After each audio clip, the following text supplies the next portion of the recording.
There's a quote that I've fallen in love with. The magic you are looking for is in the work you're avoiding.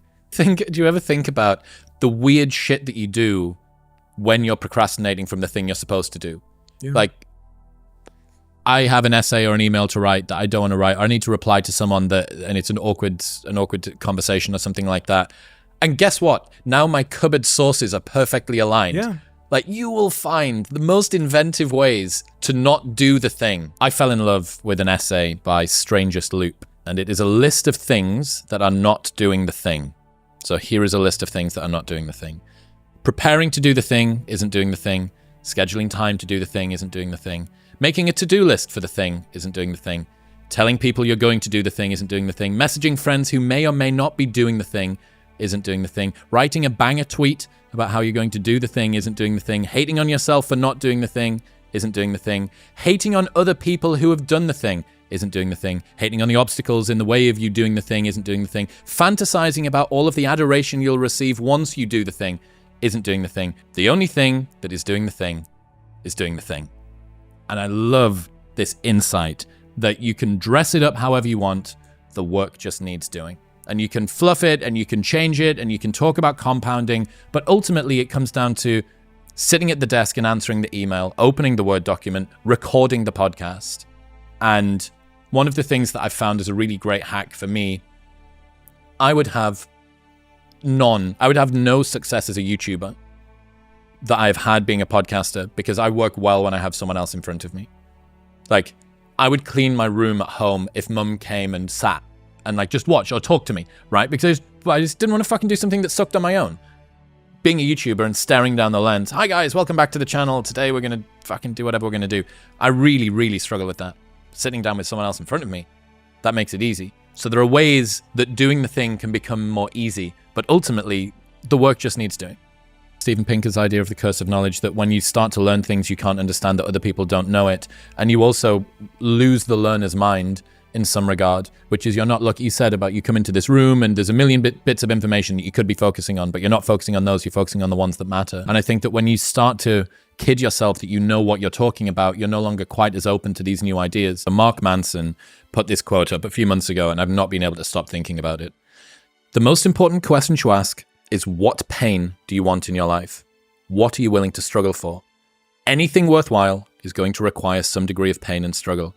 So, if you're oriented toward the pain and the struggle, you're probably going to be more aligned with what you're capable of accomplishing rather than if you just orient toward the pleasures. This great quote from Alex that says, you've already achieved goals that you said would make you happy.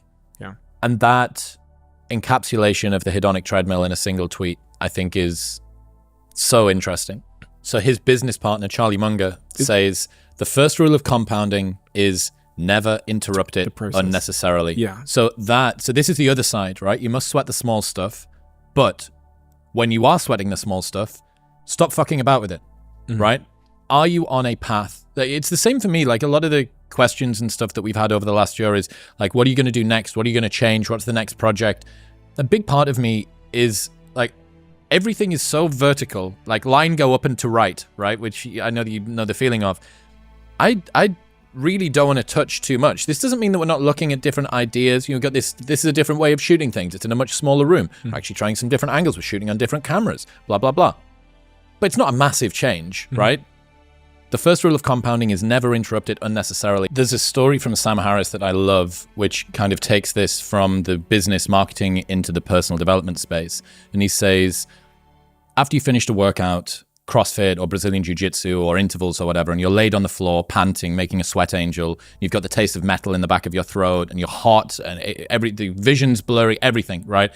That sensation, although objectively being quite uncomfortable, your felt sense of it is satisfaction. It's pleasure in a way. It's a very kind of masochistic type of pleasure. But if you spontaneously had that happen while you were sat in traffic, you'd be fucking terrified. Yeah. You would ring the ambulance and you would say, I'm dying. This is a heart attack or a stroke or whatever. So the frame that we place around our experience largely determines our experience. There's this similar quote from Anthony Vicino. It's more socially acceptable to be our own biggest critic than it is to be our own biggest cheerleader.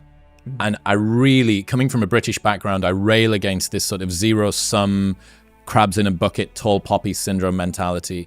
And yeah, a lot of people might feel that, right? That you are able to say things to yourself that you would never dare to say, probably even to the worst enemy that you've got out there. And you're 100%. Able to kind of create this designer drug, perfectly curated curse. You know exactly the scabs to pick. You know exactly the pain points. You know all of your shame.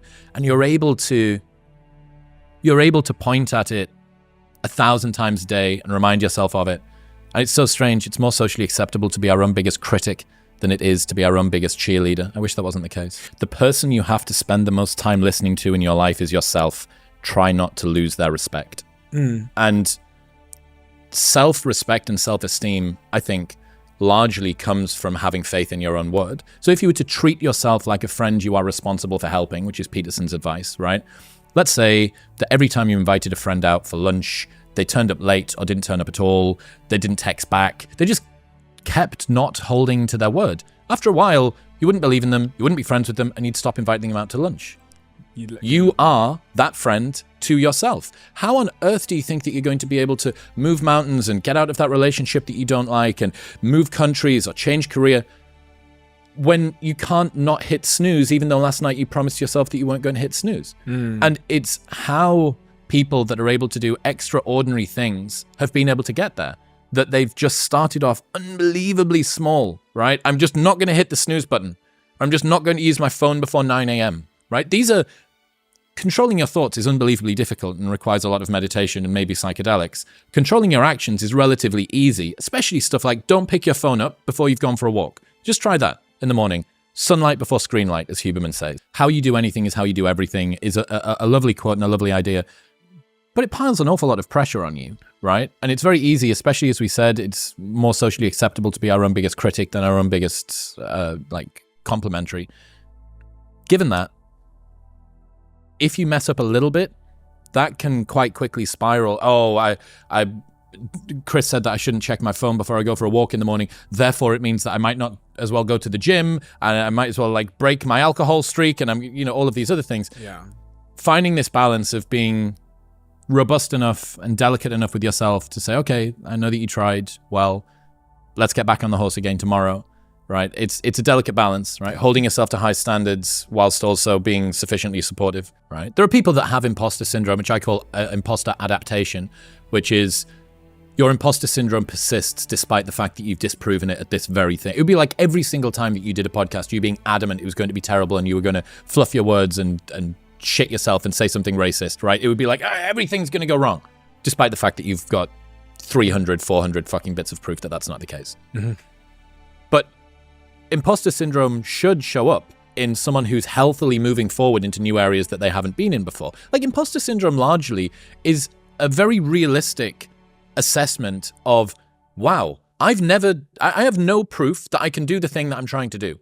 Like, what did you expect? Do you have blind faith? And over time, what you end up with, what really good, robust confidence is when analogous situations start to bleed into other ones. You spent a lot of time during Social Chain doing onstage speaking, which presumably gave you even just a tiny little bit of a base that, podcasting's kind of not a million miles away from being on stage, and being on YouTube's not a million miles away from being on stage. Okay, so it starts to sort of bleed into these other things. And that's when it's really cool. And that's when you get real compounding of confidence.